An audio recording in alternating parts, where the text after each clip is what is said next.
Hello everyone, welcome back to our H C Verma solution series. तो आज हम kinematics के ऑब्जेक्टिव 2 के कुछ क्वेश्चंस देखने वाले हैं। तो चलिए स्टार्ट करते हैं क्वेश्चन नंबर 1 से। Consider the motion of the tip of the minute hand of a clock in 1 hour. सबसे पहले सपोज ये हमारा एक क्लॉक है और ये उसका मिनट हैंड है। तो 1 घंटे में इसका जो टिप होगा वो तो घूम के वापस इसी पोजीशन पे आ जाएगा। यानी कि जो मिनट हैंड का टिप है उसका इनिशियल पोजीशन और फाइनल पोजीशन सेम है, इसलिए यहाँ पे उसका डिस्प्लेसमेंट क्या होना चाहिए, ज़ीरो होना चाहिए। तो पहला ऑप्शन तो करेक्ट हो गया। अब सेकंड में डिस्टेंस के बारे में पूछ रहा है। तो डिस्टेंस कहने का मतलब होता है कोई भी पाथ का जो लेंथ होता है उसी को हम डिस्टेंस कहते हैं। तो यहाँ पे पार्टिकल ने कुछ लेंथ तो कवर किया है, यानी पाथ का कुछ लेंथ है। तो यहाँ पे हम बोल सकते हैं कि डिस्टेंस कवर्ड तो ज़ीरो नहीं होगा, तो सेकेंड वाला ऑप्शन इनकरेक्ट हो जाएगा। अब जो थर्ड वाला ऑप्शन है यहाँ पे बोल रहा है एवरेज स्पीड इज ज़ीरो। तो अगर मैं एवरेज स्पीड लिखूँ, एवरेज स्पीड का फॉर्मूला क्या होता है? एवरेज स्पीड इक्वल टू होता है जो भी टोटल डिस्टेंस कवर्ड होगा डिवाइडेड बाय टाइम। तो पार्टिकल का यहाँ पे जो डिस्टेंस कवर्ड है वो ज़ीरो तो नहीं है। अगर डिस्टेंस ज़ीरो नहीं है, अगर डिस्टेंस ज़ीरो नहीं है तो एवरेज स्पीड भी ज़ीरो नहीं होगा। इसलिए सी वाला ऑप्शन भी क्या हो जाएगा, इनकरेक्ट हो जाएगा। अब जो अगला ऑप्शन है वहाँ पे हमको एवरेज वेलोसिटी पूछ रहा है।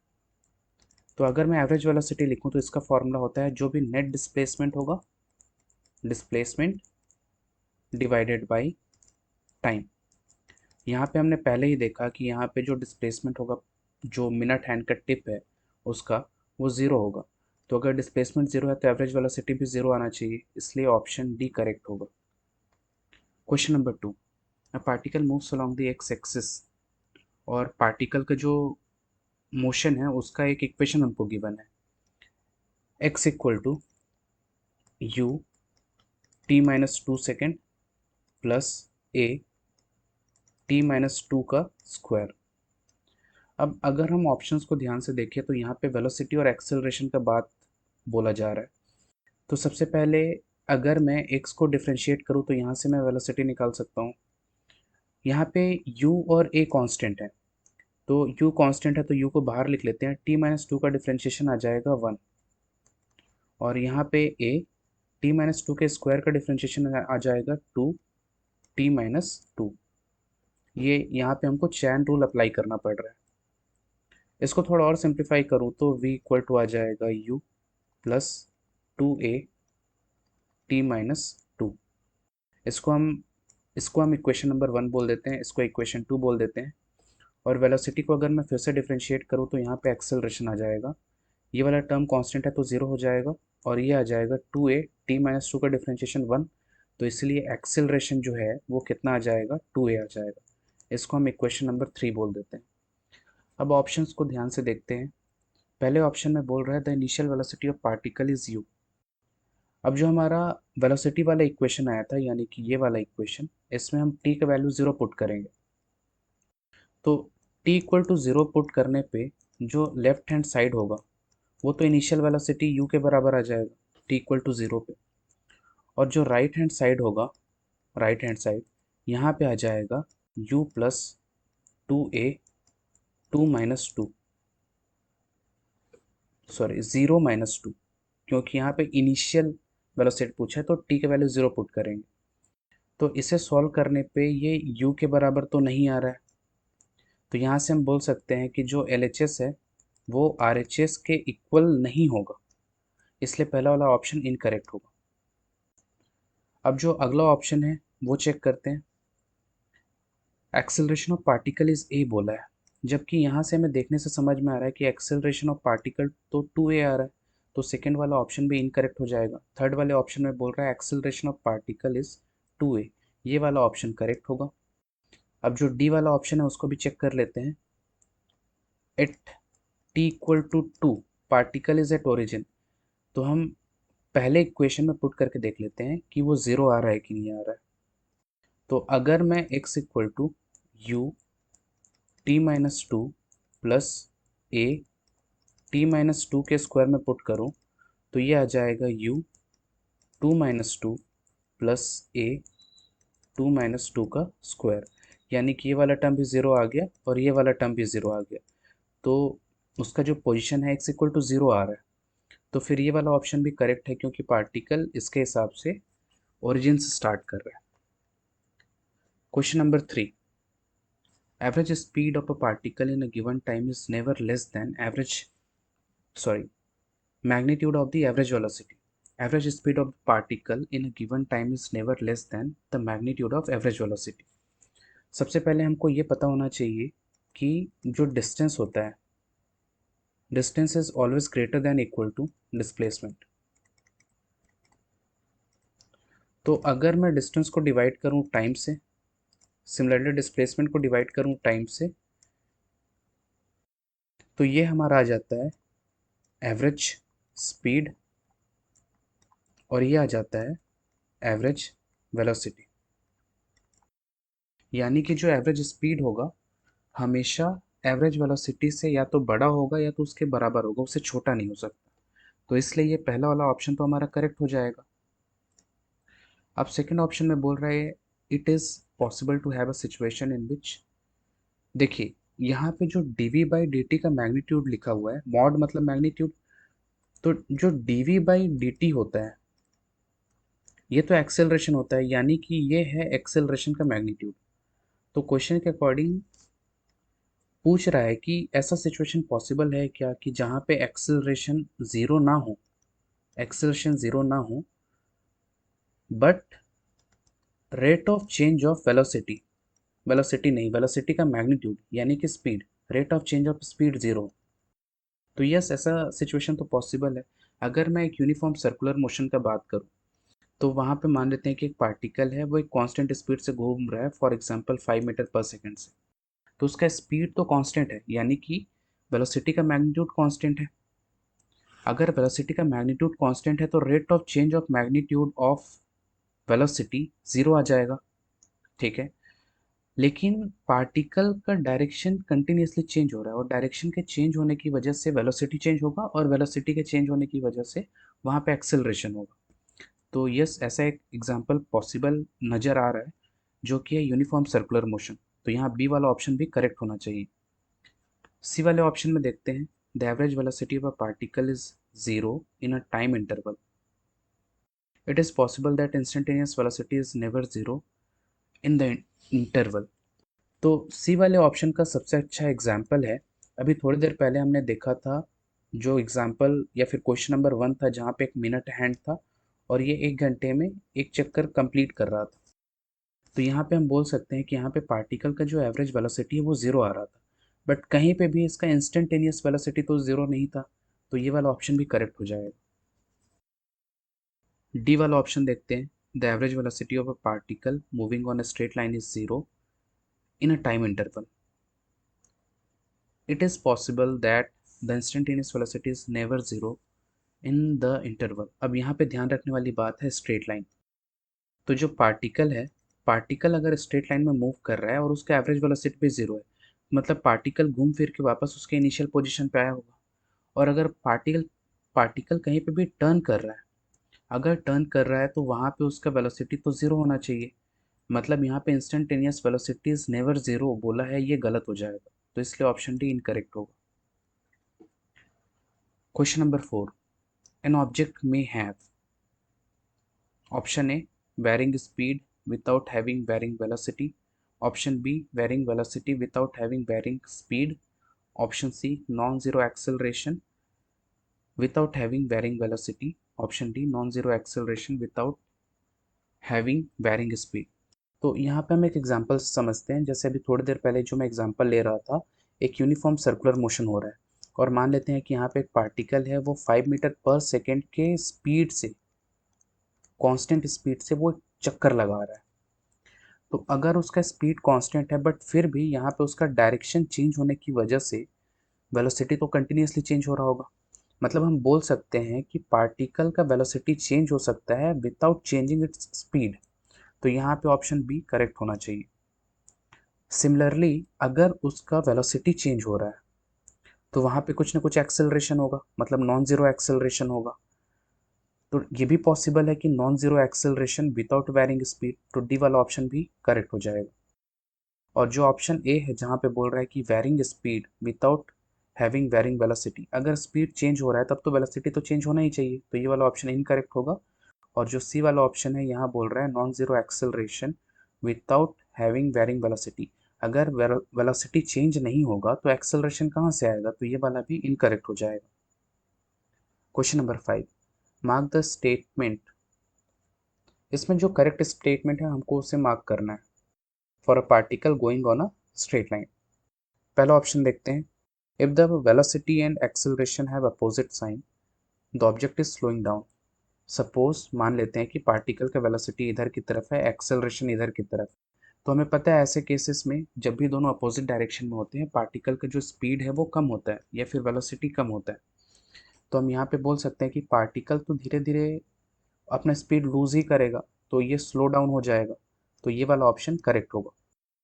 बी ऑप्शन में बोल रहा है if the position and velocity have opposite sign the particle is moving towards origin. Suppose ये x इक्वल टू ज़ीरो है, इधर x इक्वल टू मान लेते हैं 4 है, इधर मान लेते हैं x इक्वल टू -4 है। अब यहाँ पे मान लेते हैं कि पार्टिकल x इक्वल टू -4 में, यानी कि पोजीशन का जो साइन है वो नेगेटिव होगा। और मान लेते हैं कि पार्टिकल ऐसे मूव कर रहा है, मतलब वेलोसिटी तो पॉजिटिव हो गया। तो अगर पोजीशन और वेलोसिटी अपोजिट साइन में है तो हमको यहाँ से समझ में आ रहा है कि पार्टिकल किधर मूव कर रहा होगा, ओरिजिन की तरफ मूव कर रहा होगा। तो यहाँ से सी वाला ऑप्शन तो, सॉरी सी वाला नहीं, बी वाला ऑप्शन तो करेक्ट हो जाएगा। अब देखते हैं सी वाला option, if the velocity is zero at an instant the acceleration should be zero at that instant. तो ऐसा कंपलसरी तो नहीं है कि वेलोसिटी किसी इंस्टेंट पे ज़ीरो हो तो एक्सेलरेशन भी ज़ीरो होना चाहिए। फॉर एग्जांपल ये एक पार्टिकल है, इसका वेलोसिटी इधर की तरफ है बट एक्सेलरेशन पीछे की तरफ है। तो थोड़ी देर बाद पार्टिकल एक पॉइंट पे पहुंचेगा और यहाँ से यू टर्न करेगा। तो जिस पॉइंट पे यू टर्न होगा वहाँ पे तो उसका वेलोसिटी ज़ीरो हो जाएगा, बट फिर भी वहाँ पे कुछ ना कुछ एक्सेलरेशन होगा। तो यहाँ पे सी वाला स्टेटमेंट इनकरेक्ट हो जाएगा, यानी कि if the velocity is zero at an instant the acceleration should be zero at that instant, ये incorrect होगा। Option D, if the velocity is zero for a interval the acceleration is zero at any instant within the time interval। अब suppose मान लेते हैं कि ये t equal to zero था और ये t इक्वल टू 10। तो पार्टिकल का जो वेलोसिटी है इस टाइम ड्यूरेशन में, सपोज मान लेते हैं कार है, इसका जो वेलोसिटी इस टाइम ड्यूरेशन में ज़ीरो है। अगर ज़ीरो है तो जो एक्सेलरेशन होगा, एक्सेलरेशन क्या होता है, rate of change of velocity, यानी कि v final minus v initial divided by जो भी टाइम इंटरवल होगा। तो अगर पार्टिकल का वेलोसिटी ज़ीरो है पूरे पूरे उस इंटरवल में, यानी पार्टिकल कहीं मूव ही नहीं किया है, तो चेंज इन वेलोसिटी भी ज़ीरो होगा। अगर चेंज इन वेलोसिटी ज़ीरो है तो जो एक्सेलरेशन है वो भी क्या आएगा, ज़ीरो आएगा। तो ये वाला ऑप्शन करेक्ट हो जाएगा। Question number 6, the particle the velocity of a particle is zero at t equal to zero. मतलब सबसे पहले तो हमें एक कंडीशन दे दिया कि टी इक्वल टू ज़ीरो पे जो भी पार्टिकल है उसका जो वेलोसिटी होगा वो ज़ीरो होगा। अब ऑप्शंस चेक करते हैं। पहला option, the acceleration at t equal to zero must be zero. तो ऐसा ज़रूरी तो नहीं है कि पार्टिकल का वेलोसिटी ज़ीरो है तो एक्सेलरेशन भी ज़ीरो होना चाहिए। आप इमेजिन करिए, सपोज ये एक कार है, कार को जस्ट हम अभी स्टार्ट कर रहे हैं, तो स्टार्ट करेंगे तो सबसे पहले वो एक्सेलरेट होगा, एक्सेलरेशन की वजह से वेलोसिटी आएगा। तो एक्सेलरेशन की वजह से वेलोसिटी आ रहा है, यानी कि वहाँ पे वेलोसिटी तो शुरू में ज़ीरो था बट फिर भी कुछ ना कुछ एक्सेलरेशन है। तो एक्सेलरेशन हो सकता है, जरूरी नहीं है कि एक्सेलरेशन हमेशा ना हो सकता है। तो यहाँ पे अगर मे लिखा रहता मस्ट की जगह तो ट्रू होता है, यानी कि पहला वाला ऑप्शन तो इनकरेक्ट हो जाएगा। लेकिन सेकंड ऑप्शन देखिए, यहाँ पे बोल रहा है the acceleration at t equal to zero may be zero. तो एक्सेलरेशन ज़ीरो हो सकता है, नहीं भी हो सकता है, तो सेकंड वाला ऑप्शन करेक्ट होगा। अब सी वाला ऑप्शन देखते हैं, if the acceleration is zero from t equal to zero to t equal to 10 second the speed is also zero in this interval. अब देखिए इस क्वेश्चन में क्या बोलना चाह रहा है कि जो पार्टिकल है उसका acceleration t equal to zero से टी इक्वल टू 10 सेकेंड तक ज़ीरो होगा। The speed is also zero in this interval. अब देखिए अगर एक्सेलरेशन ज़ीरो है तो वहाँ पर जो उसका वेलोसिटी में जो चेंज होगा, या तो वो कांस्टेंट होगा या तो वो ज़ीरो ही होना चाहिए। यानी कि उसके वेलोसिटी में कोई चेंज नहीं होना चाहिए। मतलब अगर उसका शुरू में वेलोसिटी v है तो बाद में भी v ही होना चाहिए, तभी तो एक्सेलरेशन ज़ीरो होगा। लेकिन क्वेश्चन के अकॉर्डिंग यहाँ पे क्या बोला हुआ है कि पार्टिकल का इनिशियल वेलोसिटी ज़ीरो है, यानी कि यहाँ पे भी ज़ीरो है और यहाँ पे भी ज़ीरो है। तो अगर शुरू में भी ज़ीरो है, बाद में भी ज़ीरो है, मतलब हम बोल सकते हैं कि speed is also zero in this interval. तो ये वाला ऑप्शन क्या हो जाएगा, करेक्ट हो जाएगा। अब डी वाला ऑप्शन देखते हैं। If the speed is zero from t equal to zero to t equal to 10 second, the acceleration is also zero in this interval. यहाँ पे बड़ा सिंपल सा है। अगर t इक्वल टू जीरो पे उसका स्पीड जीरो था और t इक्वल टू 10 सेकेंड पे भी उसका स्पीड जीरो था, मतलब पार्टिकल तो कोई डिस्टेंस कवर ही नहीं किया है, पार्टिकल चला ही नहीं है। अगर वो चला ही नहीं है मतलब वहाँ पे एक्सेलरेशन भी क्या होगा, जीरो होगा। तो डी वाला ऑप्शन भी करेक्ट हो जाएगा। Question number 7, the magnitude of the velocity of a particle is equal to speed. ये तो करेक्ट है। स्पीड क्या होता है, जो भी वेलोसिटी होगा, वेलोसिटी के मैग्नीट्यूड को ही हम क्या बोलते हैं, स्पीड बोलते हैं। तो पहला ऑप्शन तो करेक्ट हो गया। सेकंड में बोल रहा है कि the magnitude of average velocity in an interval is equal to its average speed in that interval. ऐसा जरूरी नहीं है। एक छोटा सा एग्जांपल लेते हैं। जैसे मान लीजिए एक पार्टिकल था, पार्टिकल ऐसे आगे की तरफ गया और थोड़ी देर बाद घूम के वापस यहाँ पे आ गया। तो इस केस में उसका इनिशियल पोजीशन और फाइनल पोजीशन सेम है, तो डिस्प्लेसमेंट जीरो हो जाएगा। अगर डिस्प्लेसमेंट जीरो है तो वहाँ पे उसका एवरेज वेलोसिटी भी क्या हो जाएगा, जीरो हो जाएगा। लेकिन पार्टिकल ने कुछ डिस्टेंस तो कवर किया है, इसको सपोज एक्स मान लेते हैं और ये वाला डिस्टेंस भी एक्स मान लेते हैं। यानी कि पार्टिकल ने 2x डिस्टेंस कवर किया होगा उस टाइम इंटरवल में। तो यहाँ पे जो एवरेज स्पीड होगा, एवरेज स्पीड तो जीरो नहीं आने वाला। तो यहाँ पे ये वाला ऑप्शन इनकरेक्ट हो जाएगा। ऑप्शन सी देखते हैं। It is possible to have a situation in which speed of a particle is always zero but average speed is not zero. ये भी इनकरेक्ट होगा। क्यों इनकरेक्ट होगा, क्योंकि देखिए अगर पार्टिकल का स्पीड जीरो है, अगर पार्टिकल का स्पीड जीरो है मतलब पार्टिकल ने तो कोई डिस्टेंस ट्रैवल ही नहीं किया। और अगर पार्टिकल ने कोई डिस्टेंस ट्रैवल ही नहीं किया तो हम बोल सकते हैं कि जैसे एवरेज स्पीड का हमारा जो फॉर्मूला होता है, एवरेज स्पीड में क्या होता है, जो भी टोटल डिस्टेंस कवर्ड होगा डिवाइडेड बाय टाइम। तो अगर पार्टिकल ने कोई डिस्टेंस ही कवर नहीं किया तो एवरेज स्पीड भी क्या होना चाहिए, जीरो होना चाहिए। तो ये वाला ऑप्शन भी इनकरेक्ट हो जाएगा क्योंकि यहाँ पे नॉट जीरो बोला हुआ है। ठीक, आगे बढ़ते हैं। ऑप्शन डी देखते हैं। It is possible to have a situation in which speed of the particle is never zero but the average speed in an interval is zero. ये क्वेश्चन के अकॉर्डिंग ये बोलना चाह रहा है कि क्या ऐसा सिचुएशन पॉसिबल है क्या, कि पार्टिकल का जो स्पीड होगा इज नेवर ज़ीरो। मतलब पार्टिकल का कुछ ना कुछ स्पीड होगा बट एवरेज स्पीड उस इंटरवल में ज़ीरो हो। ये तो पॉसिबल ही नहीं है। अगर पार्टिकल का कुछ स्पीड है और अगर उसका कुछ स्पीड है तो वो कुछ डिस्टेंस ट्रैवल करेगा। अगर पार्टिकल ने कुछ डिस्टेंस ट्रैवल किया है तो एवरेज स्पीड ज़ीरो तो नहीं हो सकता, क्योंकि एवरेज स्पीड क्या होता है, जो भी टोटल डिस्टेंस कवर्ड होता है डिवाइडेड बाय टोटल टाइम होता है। तो टोटल डिस्टेंस कवर्ड अगर ज़ीरो नहीं है तो पार्टिकल का जो एवरेज स्पीड है वो भी ज़ीरो नहीं होगा। तो ये वाला ऑप्शन भी हमारा इनकरेक्ट हो जाएगा। Question number 8, the velocity time plot for a particle moving on a straight line is shown in the figure. तो सबसे पहली बात तो हम समझते हैं कि कोई भी वेलोसिटी टाइम ग्राफ के स्लोप से, वेलोसिटी टाइम ग्राफ के स्लोप से हमें एक्सेलरेशन मिलता है। तो अगर ये एक स्ट्रेट लाइन है मतलब उसका स्लोप कांस्टेंट होगा, और अगर स्लोप कांस्टेंट होगा तो एक्सेलरेशन कांस्टेंट होगा। यानी कि पहला ऑप्शन तो करेक्ट होना चाहिए, the acceleration, the particle has a constant acceleration. तो ये वाला ऑप्शन तो करेक्ट होगा। बी में देखते हैं। The particle has never turned around. अब देखिए आप ऐसे समझिए कि पार्टिकल ऐसे आगे की तरफ जा रहा था, कुछ पॉजिटिव वेलोसिटी था, फिर यहाँ पे उसका वेलोसिटी ज़ीरो और पार्टिकल पीछे की तरफ टर्न कर गया, यानी कि उसका वेलोसिटी नेगेटिव होगी। तो यहाँ पे भी तो वही हो रहा है, उसका शुरू में वेलोसिटी पॉजिटिव था, फिर यहाँ पे आके ज़ीरो हुआ, फिर उसका वेलोसिटी इधर नेगेटिव हो गया। यानी कि पार्टिकल ने कहीं ना कहीं तो टर्न किया होगा। तो सेकंड ऑप्शन में क्या बोल रहा है कि नेवर टर्न्ड अराउंड, यानी कि वो पार्टिकल कभी पीछे की तरफ नहीं मुड़ा, तो ये तो गलत हो जाएगा। ऑप्शन सी देखते हैं, the particle has zero displacement.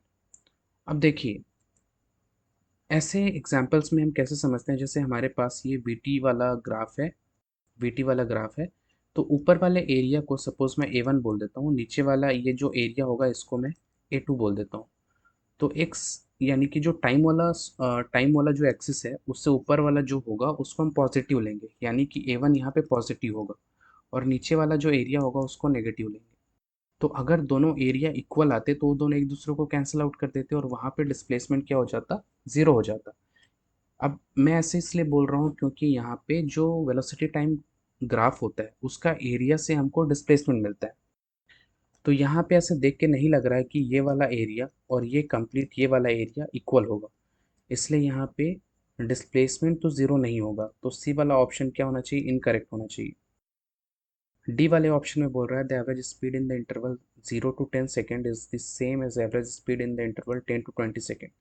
ये सही है, क्योंकि देखिए ये वाला जो एरिया आएगा उतना ही ये वाला भी एरिया आना चाहिए, क्योंकि ये बेस का जो लेंथ है दोनों का सेम हो जाएगा, ये वाला हाइट भी दोनों का सेम हो जाएगा, तो यहाँ पे दोनों का एरिया भी सेम आ जाएगा।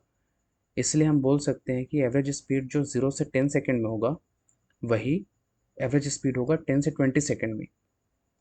एवरेज स्पीड का फॉर्मूला क्या होता है, जो भी हमारा टोटल डिस्टेंस कवर्ड होता है डिवाइडेड बाय टाइम। और डिस्टेंस को हम कैसे निकालेंगे, ये जो शेडेड एरिया होगा, एरिया अंडर कर्व, वहाँ से हम निकालेंगे डिस्टेंस को, तो दोनों इक्वल ही आएगा और टाइम भी दोनों इक्वल है, इसलिए यहाँ पे एवरेज स्पीड भी दोनों केस में सेम आ जाएगा। Question number 9। अब यहाँ पे बोल रहा है कि एक फिगर है हमारे पास, figure 3Q5 shows the position of a particle moving on the x-axis as a function of time। तो हमें ये ऑप्शंस में से चेक करके बताना है कौन सा करेक्ट है। पहले ऑप्शन में बोल रहा है कि the particle has come to rest 6 times. अब पार्टिकल रेस्ट कहाँ पे आता है, कहाँ पे आएगा, जहाँ पे उसका स्लोप ज़ीरो हो जाएगा, मतलब जहाँ पे उसका वेलोसिटी ज़ीरो होगा। जो एक्स टी ग्राफ होता है उसके स्लोप से हमको वेलोसिटी मिलता है, तो जहाँ पे भी ऐसे हॉरिजॉन्टल लाइन बनेगा वहाँ पे वेलोसिटी क्या होना चाहिए, ज़ीरो होना चाहिए। और वेलोसिटी ज़ीरो होगा मतलब पार्टिकल वहाँ पे रेस्ट पे आएगा। तो काउंट कर लेते हैं, 1 2 3 4 5 6, यानी कि पार्टिकल 6 टाइम्स रेस्ट पे आएगा, तो ये तो करेक्ट हो गया। अब अगला ऑप्शन में बोल रहा है तो maximum speed is at t = 6 second. तो यहाँ पे समझने वाली बात यह है कि मैक्सिमम स्पीड कहने का मतलब वहाँ पे स्लोप मैक्सिमम होना चाहिए। तो t = 6 सेकेंड यानी कि समवेयर यहाँ पे उसका स्लोप मैक्सिमम तो नहीं दिख रहा है, इसके अलावा भी ऐसे कुछ पॉइंट्स जहाँ पे स्लोप उससे ज़्यादा दिख रहा है। सपोज मैं यहाँ पे देखूँ इस वाले पॉइंट, तो हम ऐसे नहीं बोल सकते कि t = 6 सेकेंड पे उसका स्पीड मैक्सिमम होगा, तो ये इनकरेक्ट हो जाएगा बी वाला। Option C, the velocity remains positive for t = 0 to t = 6 second.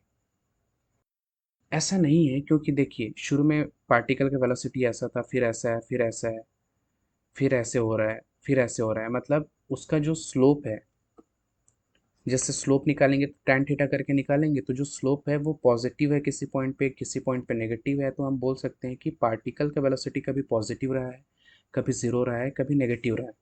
तो हमेशा t = 0 से t = 6 पे पॉजिटिव बोलना सही नहीं है, तो ये वाला ऑप्शन भी इनकरेक्ट हो जाएगा। Option D, the average velocity for the total period shown is negative. Average velocity निकालने के लिए फिर से हमारा सेम फॉर्मूला है। एवरेज वेलोसिटी यानी कि जो भी हमारा नेट डिस्प्लेसमेंट होगा डिवाइडेड बाई टाइम। अब ये डिस्प्लेसमेंट निकालने के लिए हम क्या करेंगे, ये जो भी एक्स टी वाला ग्राफ है उसके नीचे के एरिया को निकालेंगे। और मैंने थोड़ी देर पहले ही बोला था कि ये जो टाइम वाला एक्सेस होगा उससे ऊपर को हम पॉजिटिव लेंगे और नीचे वाले को नेगेटिव लेंगे। तो यहाँ पे एरिया पॉजिटिव आ रहा है, यानी कि ये जो डिस्प्लेसमेंट होगा वो पॉजिटिव होगा। तो some positive displacement divided by time करेंगे तो कुछ पॉजिटिव वैल्यू ही मिलेगा, यानी कि यहाँ पे एवरेज वेलोसिटी नेगेटिव तो नहीं आएगा, यहाँ पे ये आएगा पॉजिटिव।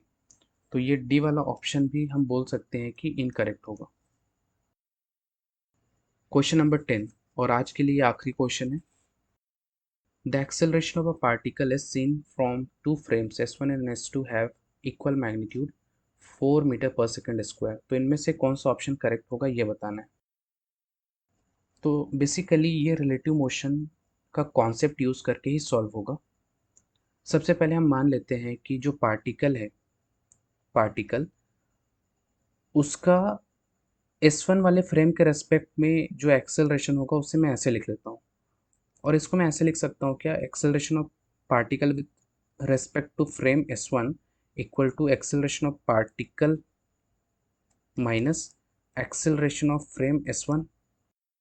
और similarly acceleration of particle with respect to frame S2 equal to acceleration of particle minus acceleration of frame 2, ऐसे लिख सकते हैं। थोड़ी देर के लिए इसको हम इक्वेशन 1 बोल देते हैं और इसको इक्वेशन 2 बोल देते हैं। अब एक और चीज़ समझिए कि जैसे acceleration of S1 with respect to S2, इसको मैं ऐसे लिख सकता हूँ क्या, acceleration of S1 minus acceleration of S2, ऐसे लिखा जा सकता है। ठीक है, इसको थोड़ी देर के लिए हम इक्वेशन नंबर 3 बोल देते हैं। अब एक काम करते हैं, यहाँ पे हम सेकेंड वाले इक्वेशन में से फर्स्ट वाले इक्वेशन को सब्ट्रैक्ट करते हैं। अगर मैं सब्ट्रैक्ट करूँ तो ये क्या आ जाएगा, acceleration of particle with respect to S2 minus acceleration of particle with respect to S1 equal to, यहाँ से सब्ट्रैक्ट करना है तो ये आ जाएगा acceleration of particle sorry acceleration of S1 minus acceleration of S2, ऐसे आ जाएगा। ठीक है, अब एक काम कर लेते हैं कि यहाँ पे जो acceleration of S1 minus acceleration of S2 है उसके जगह पे ये वाला वैल्यू पुट कर देते हैं। तो यहाँ से हम लिख सकते हैं acceleration of S1 with respect to S2 equal to acceleration of particle with respect to S2 minus acceleration of particle with respect to S1, ऐसे लिख सकते हैं। ठीक है, अब देखिए अगर कोई भी ऐसे वेक्टर होता है, अब सपोज मान लेते हैं यहाँ पे acceleration of particle with respect to S2 और acceleration of particle with respect to S1, इन दोनों वेक्टर्स के बीच का जो एंगल होगा थीटा होगा। तो अगर मैं उसका मैग्नीट्यूड लिखना चाहूँ तो मैं मैग्नीट्यूड को कैसे लिख सकता हूँ, देखिए दोनों का जो मैग्नीट्यूड वाइज दोनों जो वेक्टर हैं, यानी कि किसी भी फ्रेम से पार्टिकल का जो एक्सेलरेशन हम देख रहे हैं तो वो 4 मीटर पर सेकेंड बता रहा है, 4 मीटर पर सेकेंड स्क्वायर। तो ये आ जाएगा 4 का स्क्वायर प्लस 4 का square minus 2 into 4 into cos theta. यानी कि ये जो मैग्नीट्यूड है वो थीटा के ऊपर डिपेंड कर रहा है, थीटा के अलग अलग वैल्यूज़ के लिए मैग्नीट्यूड भी अलग अलग आएगा। हमें पता है कि सपोज कोई दो वेक्टर है, ए वेक्टर और बी वेक्टर, इनके रिजल्टेंट को सी वेक्टर बोल देते हैं। तो सी के मैग्नीट्यूड का जो रेंज होगा वो होता है ए प्लस बी से, या फिर मैं ऐसे बोलूँ ए माइनस बी से लेकर ए प्लस बी तक। सिमिलरली यहाँ पे acceleration of S1 with respect to S2, इसका अगर मैं मैग्नीट्यूड लिखूँ तो उन दोनों के डिफरेंस यानी कि 4 - 4 से लेकर 4 + 4 के बीच में आना चाहिए, यानी कि 0 से लेकर ये आएगा 8 तक। यानी कि acceleration of S2 with respect to S1 जो है, या फिर मैं ऐसे बोलूँ acceleration of S1 with respect to S2, ये 0 से लेके 8 तक कुछ भी वैल्यू हो सकता है। तो अब यहाँ से ऑप्शन चेक कर लेते हैं। पहला option, the frame must be at rest with respect to each other, ऐसा तो नहीं है, मस्ट भी बोला है तो ऐसा नहीं है। The frames may be moving with respect to each other but neither should be accelerated with respect to each other, ऐसा भी नहीं है, दोनों के बीच में एक्सेलरेशन हो सकता है, यहाँ से देख सकते हैं। तीसरा option, the acceleration of S2 with respect to S1 may be either 0 और 8 metre per second square, either नहीं, उनके बीच का पूरा रेंज आ जाएगा, 0 से लेके 8 तक का रेंज आ जाएगा। और option D, the acceleration of S2 with respect to S1 may be anything between 0 and 8, तो यहाँ पे 0 से 8 के बीच में कुछ भी वैल्यू पॉसिबल है, तो ये वाला ऑप्शन हमारा करेक्ट हो जाएगा। होपफुली आपको ये सारे क्वेश्चन समझ में आए होंगे। तो आज के लिए बस इतना ही, हम मिलेंगे नेक्स्ट वीडियो में जिसमें काइनेमेटिक्स के आगे के सवाल करेंगे। Thank you.